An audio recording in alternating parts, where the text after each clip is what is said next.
May buntag sa kanani nga naani di ko magluto. Una is ako sa siyang ipasunod sa iyang tubig. Tapos pag makuha na siya, kanang masunod na, syempre kung ano gina siya, mantika man gina siya. So diha na din ko magbutang sa bombay o ahos. Tapos ako na siya dahil i-mix. Pagka human na mix na ako, butangan din na ako siya tuyo o timplahan kung sa inyo gusto nga timplahan. No? Pagka human na, medyo malamala na gina siya, diha na rin ko magbutang og tubig kaman.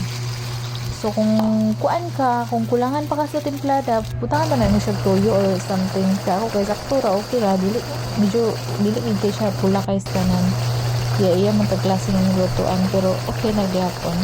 Pero kay kuha man ako to siya, so kani ang sobra ako siya sa bawon. Tara ko siya tubig, kay ako man siya butangan og kanang pizza eh.